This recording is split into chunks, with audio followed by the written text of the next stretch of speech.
ইসবাহাল্লাযী ইলাইকা মাহবুবুন, তুমি আমার জন্য তোমার কাছে সবচেয়ে প্রিয়, সবচেয়ে উত্তম, সবচেয়ে ভালোবাসার বস্তুকে আমার জন্য কুরবানি করো। ইব্রাহিম আলাইহিস সালাম বুঝে গেলেন যে নিজে কলিজার টুকরা নয়নমণি সন্তানকে আল্লাহ তাআলা তার রাস্তায় কুরবানি করার জন্য আদেশ করতেছেন।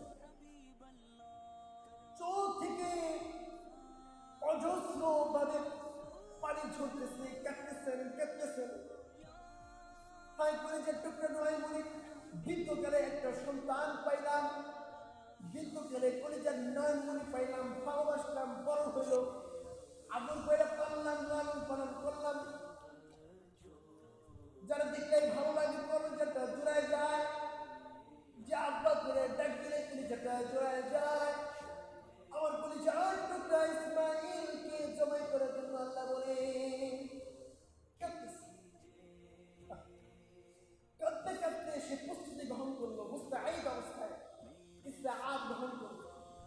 যে সন্তানকে আল্লাহর রাস্তায় কুরবানি দিলে মালিককে সন্তুষ্ট করবে, আল্লাহ তাআলা সন্তুষ্ট অর্জন করবে, আল্লাহ তাআলা বিজয়কে অবশ্যই অর্জন করবে। প্রস্তুতি নিয়ে ছুরি একটা কাঁধে ঝুলিয়ে সন্তানকে নিয়ে মিনায় চলে গেল। মিনা পাহাড়ের উপরে গিয়ে সন্তানের সাথে পরামর্শ করে বলে, ও আমার কলিজার টুকরা নয়নমণি, ও আমার প্রিয় সন্তান ইসমাঈল, ইন্নী আযবাহুকা ফানজুর মাযা তারা। ও আমার কলিজার টুকরা নয়নমণি ইসমাঈল, আল্লাহ তাআলার জন্য আমি তোমাকে, আল্লাহর জন্যই তোমাকে কুরবানি করতে চাই। এই সম্পর্কে আমাকে সবকিছু আল্লাহ তাআলা আদেশ করেছেন। তিনি আমাকে তোমাকে কুরবানি দেওয়ার জন্য আদেশ করেছেন। আর বাবা সন্তানকে বলতেছে, আমি তোমাকে জবাই করবো। সন্তানকে বাবা সামনে রেখে বলতেছে, ও আমার সন্তান, আমি তোমাকে জবাই করবো। দেখেন কত বড় কথা, চোখে পানি ছটফট করতেছে,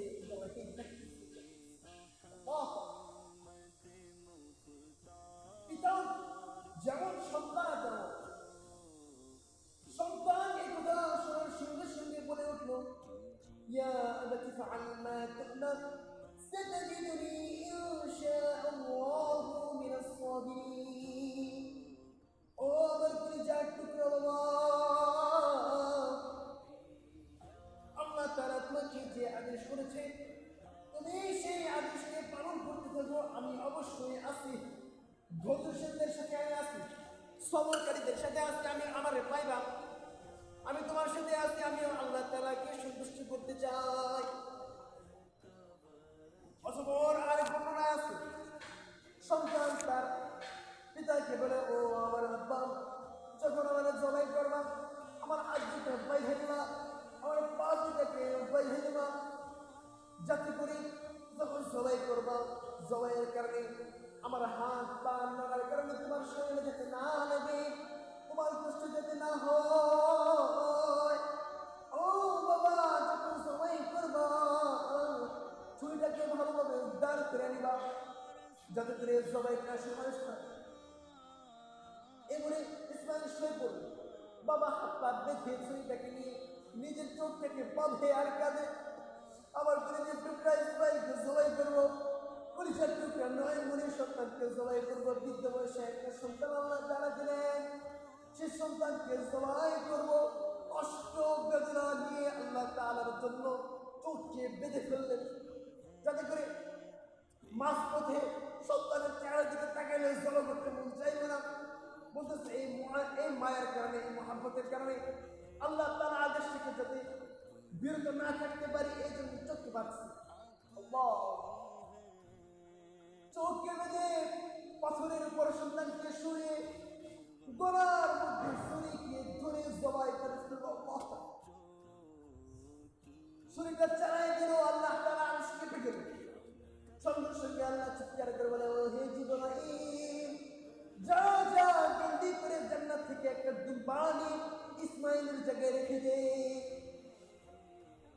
সঙ্গে সঙ্গে ইসমাঈলকে সঙ্গে সঙ্গে সরিয়ে দিয়ে দুম্বাটা দেখে দিল।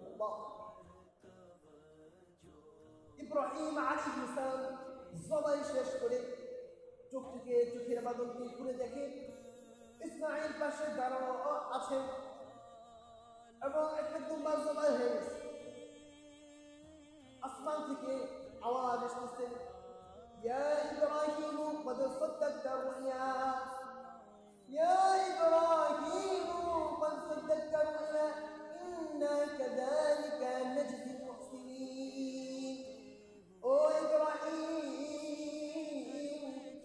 তোমাকে যে স্বপ্ন দেখানো হয়েছিল তুমি তার বাস্তবায়িত করছো, তুমি সফল হয়ে গেছো। তোমাকে যে পরীক্ষা করা হয়েছিল তুমি তোমার পরীক্ষার মধ্যে তুমি সফলতা অর্জন করেছ, উত্তীর্ণ হয়ে গেছে, তুমি পাস করেছ। কৃষ্ণ কুরবানি রেখেছেন, সন্তানকে কুরবানি করার জন্য আদেশ করেছেন আমার মালিক। বলে কুরবানি এটা সন্তানকে কুরবানি করার উদ্দেশ্য ছিল না, বরং উদ্দেশ্য ছিল মনের কুরবানি। আমার ইব্রাহিম আমাকে ঠিক ভালোবাসে কিনা, আমার কথা মানে কিনা, আমাকে সন্তুষ্ট করার জন্য সন্তানকে কুরবানি করে কিনা, এটা দেখেছিল আমার মালিকের উদ্দেশ্য। আমার মালিকের উদ্দেশ্য ছিল মনের কুরবানি দেখা, মনের মধ্যে কুরবানি আছে কিনা, আমার জন্য ইব্রাহিম করে কিনা, এটা দেখেছিল মূল উদ্দেশ্য। বলে এই কারণে আমাদের জন্য আজকে কুরবানি মানে হলো আল্লাহর জন্য কিছু ত্যাগ করা। কুরবানি মানেই হলো আল্লাহ তাআলার জন্য কোনো কিছু ছেড়ে দেওয়া। কুরবানি মানেই হলো মনের ত্যাগ করা, মনের আন্তরিকতা। কুরবানি মানেই হলো মনের নিয়তের ইখলাসকে সহি করা, নিয়তটাকে সহি করা, এটাই হলো সবচেয়ে বড় কুরবানি। বলে পশুকে কুরবানি করলেই কুরবানি সহি হবে না। বলে পশুকে কুরবানি করার জন্য যে অর্থটা ব্যয় হয়, যে মোটা একটা অংশ ব্যয় হয়, বলে সেই ব্যয়কৃত সম্পদটার জন্য মনের মধ্যে কোনো কিছু না রাখা। বলে আল্লাহ তাআলার জন্য পশুকে কুরবানি করবা, বলে মালের একটা কুরবানি হইতেছে, এর জন্য মনের মধ্যে কোনো ধরনের কষ্ট ক্লেশ না রাখা, একমাত্র মালিককে সন্তুষ্ট করার জন্য, আল্লাহ তাআলার হৃদয়কে পাওয়ার জন্য, আল্লাহ তাআলার ভালোবাসা পাওয়ার জন্য, আল্লাহ তাআলার জন্য এই কুরবানি করা। বলে এর নামই হলো কুরবানি। শুধু পশুকে জবাই করা, পশুর রক্তকে প্রবাহিত করা, পশুর মাংস, পশুর হাড্ডি, এর কোনো কিছু আল্লাহর কাছে পৌঁছবে না। বলে এগুলো করলে কোনো কিছু লাভ হবে না, কোনো ফায়দা আসবে না। তাহলে কি করলে লাভ আসবে? প্রশ্ন আসে না? বলে তাহলে কি করলে লাভ আসবে? কুরবানি করলাম, পশু জবাই করলাম, লাভ নাই। বলে লাভ নাই তো কি করলে লাভ আছে? বলে কুরবানি তো তুমি পশুকে জবাই করবাই, মাংস ওকে হাড্ডি থেকে তো আলাদা করবাই, আবার মাংসকে তুমি খাইবা। বলে সমস্যা নেই, আছে, করতে পারবা, লাভ আছে, করতে পারবা। তবে করতে হবে কোন পদ্ধতিতে? পদ্ধতি একটা। বলে কেমন পদ্ধতি? মনের নিয়তটাকে সহি করতে হবে।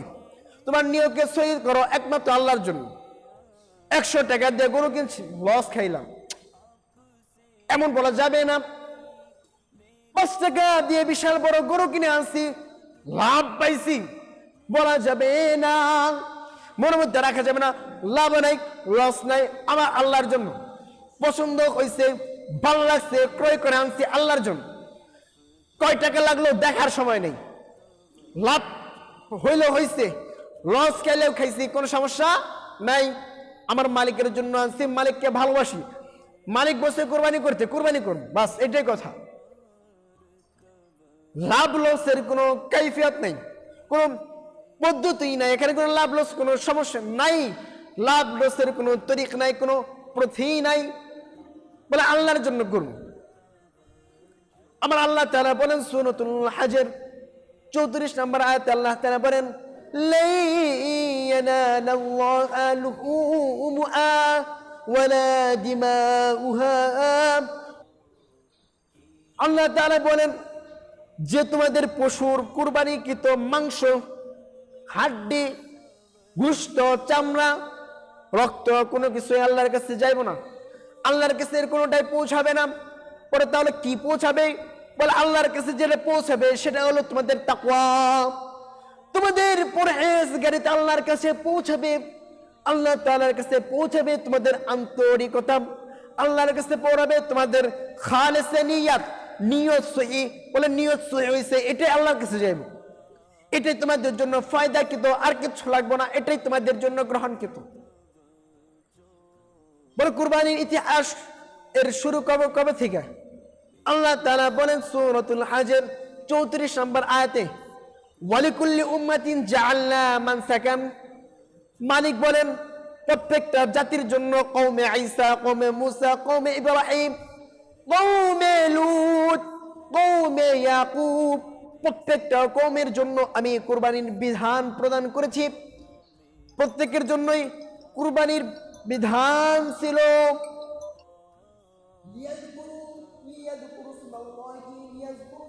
ليذكروا اسم الله عليها من بهيمة الأنعام, যাতে করে বান্দারা তাদের পালিত চতুষ্পদ জন্তুর উপর আমার নামকে স্মরণ করতে পারে। অতঃপর সেই পশুটা তাদের জন্য আমি খাদ্য স্বরূপ বানাই দিলাম। মানে কেমন? কুরবানির মূল ইতিহাসের দিকে যদি আমরা লক্ষ্য করি তাহলে আমাদের মনে পড়ে যায় হযরত ইব্রাহিম এবং তার প্রিয় কলিজার টুকরা ইসমাঈল আলাইহিস সালামের ত্যাগ এবং কুরবানির কথা। বলে ইব্রাহিম কেমন পরীক্ষা দিয়েছে, কেমন কুরবানি করেছে। বলে ইব্রাহিমের কুরবানির কোনো শেষ ছিল না। তিনার বয়স যখন কিছু হইল, বুঝতে শিখল, তখন থেকে সে আল্লাহকে খুঁজতে শুরু করছে। আল্লাহকে আমার চন্দ্রকে দেখে বলে হাজার চন্দ্র ঢুকা যায় কেন, এটা ওরা বুঝতে পারে যে ঢুকা যাচ্ছে খুশি করে। সূর্য আসে তো এটা কি সবচেয়ে বড়, এটাই রব। মাগরিব আসে তো যেটা জায়গা সেটা আমরা বলি। অনুভাবে সে আল্লাহকে খুঁজে পাইল। যখন সে আল্লাহ তাআলাকে খুঁজে পেয়ে গেল, তখন তার জাতিকে, তার সম্প্রদায়কে, তার বাবাকে, তার মাকে আল্লাহ তাআলা ডাকতে লাগলো। আল্লাহ তাআলার আদেশে প্রত্যেকটা মানুষকে আল্লাহ তাআলার কালিমার দাওয়াত দিতে লাগলো। যার কারণে পিতা তাকে ঘর থেকে ত্যায্যপুত্র করল, ঘর থেকে বের করে দিল, সমাজ থেকে মানল না, বাদশাহ থেকে, রাষ্ট্র থেকে বের করে দিল, তাও ক্ষান্ত হলো না, আগুনের মধ্যে থেকে নিক্ষেপ করলো। ইব্রাহিম সমস্ত পরীক্ষায় সমস্ত কষ্টের মধ্যে ছিল, সমস্ত কষ্টের পরও সে করে বলে নাই আমার আল্লাহ কেন তো কষ্ট দেয়, করে নেই।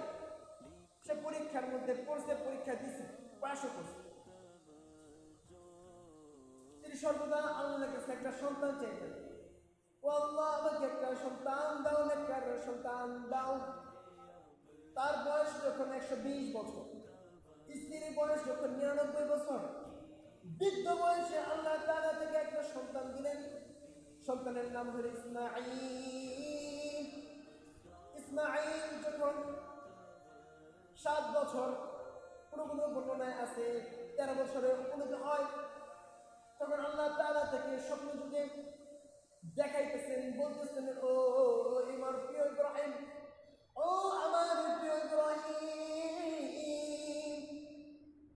ও আমার খলিল, ও আমার প্রিয় বন্ধু, যাও তুমি আমার জন্য